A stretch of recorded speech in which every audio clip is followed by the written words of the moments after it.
राजस्थानाजवळ झंडूपूर नावाचं एक गाव होतं, जिथे रामलाल नावाचा एक गरीब माणूस राहायचा. रामलाल गावातल्या सगळ्यात मोठ्या जनरल स्टोअरमध्ये काम करायचा. हे स्टोअर भिकूरामचं होतं. भिकूराम एक निर्दय, कंजूस आणि लोभी व्यापारी होता. रामलाल, तांदूळ आले आहेत, जाऊन गोणी उचलून आण.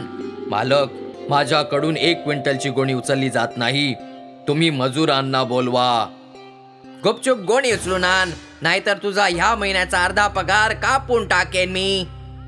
बिचाऱ्या बारीक सारीक रामलालला 1-1 क्विंटलच्या गोण्या उचलाव्या लागल्या. शेवटची गोण वाहताना रामलाल बेशुद्ध पडला. जेव्हा रामलालला शुद्ध आली तेव्हा भिकूराम त्याच्या समोर उभा होता. तू बेशुद्ध पडला होतास. तुला शुद्धीवर आणण्यासाठी डॉक्टरला बोलवावं लागलं आणि डॉक्टरची फी द्यावी लागली. डॉक्टरच्या फीचे पैसे तुझ्या पगारातून कापणार. संध्याकाळी रामलाल जेव्हा घरी पोहोचला तेव्हा त्याची पत्नी नीलम त्याला म्हणाली, अहो ऐका ना, मला एक नवीन साडी विकत घ्यायची आहे. माझ्या बहिणीचं लग्न आहे उद्या. तिथे मोठमोठी माणसं चांगले चुंगले कपडे घालून येतील. माझ्याकडे एकही साडी नाही. तू गेल्या महिन्यातच साडी घेतली होतीस, तीच घालून चालली जा. ती साडी तर मी घरी नेसायला घेतलेली. तुम्ही मला एवढ्या शुभ कामासाठी एक साडी घेऊन नाही देऊ शकत का? मी काही मोठा व्यापारी नाहीये. मी एका दुकानात काम करतो. माझ्याजवळ पैसे असते तर मी नक्की आणून दिली असती. एवढं बोलून थकला भागलेला रामलाल झोपायला निघून गेला.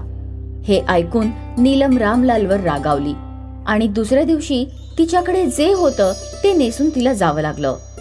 एक दिवस अचानक नीलमच्या पोटात कळ आली. रामलाल धावत डॉक्टरला घेऊन आला.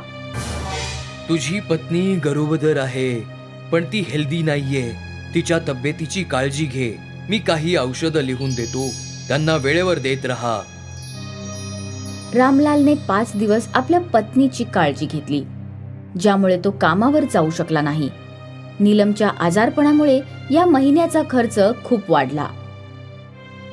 रामलाल 5 दिवसांनी कामावर पुन्हा गेला. मालक, या महिन्यात पगार थोडा वाढवून दिलात तर उपकार होतील तुमचे. काय म्हणालास? तुला पगार वाढवून हवाय? यासाठी या महिन्यात तुला 5 दिवसांचा पगार कापून देण्यात येईल.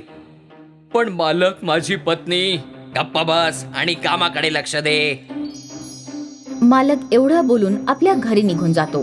काही दिवसांनी एक माणूस दुकानात अंड्यांची डिलिव्हरी करायला येतो, ज्याच्याकडे पिवळी आणि पांढरी अशा 2 प्रकारची अंडी असतात. अहो, अंडे हवी आहेत. आता अंडी नाहीयेत, तुम्ही पुढच्या महिन्यात या. एक गोष्ट सांगा, ही अंडी पिवळी कधीपासून यायला लागली? ही सोन्याची अंडी आहेत. माझ्याकडे एक कोंबडी आहे जी सोन्याची अंडी देते. एक अंड 200 रुपयाचं आहे. सोन्याचं अंड, तेही फक्त 200 रुपयात. रामलालकडे फक्त 400 रुपये होते. त्याने 2 अंडी विकत घेतली. दुसऱ्या दिवशी सकाळ होताच तो अंडी घेऊन सोनाराकडे गेला. तू माझ्याशी मस्करी करतोयस का? हे अंड खोटं आहे. काय खोटं आहे? त्या माणसाने मला मूर्ख बनवलं. रामलाल पुन्हा आपल्या घराकडे परतला आणि रागात त्याने एक अंड जमिनीवर फेकलं. अंड फुटलं आणि अचानक त्यातून एक भूत बाहेर आलं. घाबरू नकोस. मला एका वाईट बाबाने अंड्यात बांधून ठेवलं होतं. आज तुझ्यामुळे मी मुक्त झालोय. मी तुला कुठल्या विषयात एक सल्ला देऊ शकतो किंवा तुझी इच्छा पूर्ण करू शकतो. सांग, तू काय निवडलंयस? माझी सगळ्यात मोठी समस्या माझी गरिबी आहे. मी ज्या दुकानात काम करतो त्याचा मालक फार कंजूस स्वभावाचा आहे. मला महिन्याचा पगार सुद्धा फार कमी मिळतो. मी माझी गरिबी कशी दूर करू याविषयी मला सल्ला हवा आहे. आपल्या पत्नीचं मंगळसूत्र विकून तू स्वतःचं दुकान उघड. हे दुकान सुरुवातीला लहान असेल, त्याला किती मोठं करायचंय हे तुझ्यावर अवलंबून असेल. त्या दुकानाला किती मोठं करायचंय तुला. रामलालने असंच केलं आणि 1 वर्षानंतर त्याची मिळकत खूप वाढली.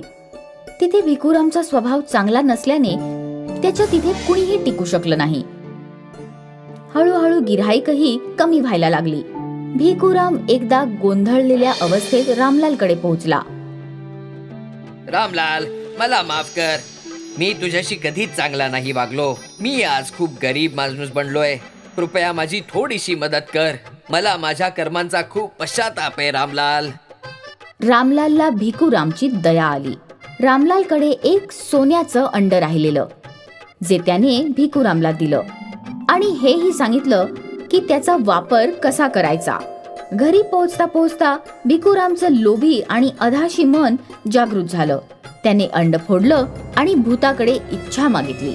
माझ्याशिवाय गावातील सगळे दुकानदार गाव सोडून निघून जाऊ देत. माझं दुकान गावातील एकमात्र दुकान असावं. ठीक आहे, मी तुमची ही इच्छा पूर्ण करतो. अशा तऱ्हेने भिकूरामची इच्छा पूर्ण झाली. काही दिवसातच भिकूरामची कमाई आकाशाला भिडू लागली. आता गावात एकच दुकान असल्याने गावकऱ्यांना नाईलाजाने भिकूरामच्या दुकानातूनच सामान विकत घ्यावं लागायचं. भिकूरामच्या दुकानावर डझनावारी नोकर काम करू लागले. भिकूरामचा अहंकार वाढतच चालला होता. मग एक दिवस अचानक गावात डाकू आले. डाकूंना गावात भिकूरामचं एकमात्र दुकान दिसलं. डाकूंनी दुकान लुटलं